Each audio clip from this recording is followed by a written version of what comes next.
माझ्या भावाने सांगितलं, सुग्रीवा एक काम कर, मी ह्या गुहेमध्ये शिरतो, 15 दिवस वाट पहा, 15 दिवसानंतर जर मी नाही आलो तर असं समज त्या राक्षसाने मला मारलं, आनंदाने राज्य कर.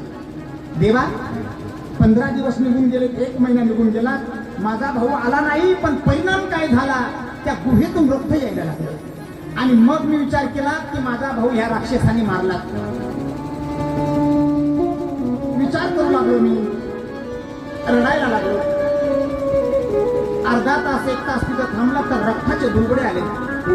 तिथून निघालो, माझा भाऊ मरण पावला असं मला वाटलं. देवा मी माझ्या राज्यामध्ये गुंग झालो.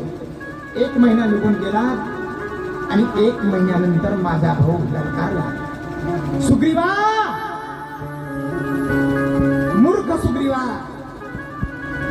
अरे राज्य घेण्यासाठी शिळा लावली होती का? देवा तो राक्षस, मै नावाचा राक्षस परत येईल आणि मला मारेल म्हणून मी एक कृती केली, भली मोठी शिळा त्या गुहेला लावून दिली. पण माझ्या भावाने ताकदीने ती शिळा पाडली. संशय निर्माण झाला माझ्या भावाच्या मनामध्ये आणि मला मारलं, मला हाकलून दिलं, राज्याच्या बाहेर हाकलून दिलं. माझी पत्नी लावून घेतली. कितीतरी महिने झाले मी आता ऋषीमुख पर्वतावर बसलेलो आहे. आपला वृत्तांत सांगितला, रामाच्याही लक्षात आलं, रामालाही असं वाटलं की माझाही वृत्तांत सारखाच आहे. माझी पत्नी रावणाने चोरून घेऊन गेला तर रावण, आणि सुग्रीवाची पत्नी भाऊ चोरून घेतोय. दोघांचंही दुःख सारखं झालं. आणि मग राम प्रभू म्हणू लागले, सुग्रीवा मी साथ देत आहे, सत्याच्या रस्त्याने चालणारा भगवान परमात्मा, एक काम कर, ललकार तुझ्या भावाला.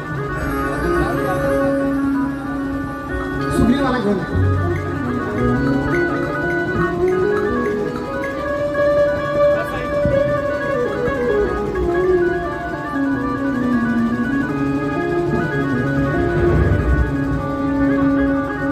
दादा.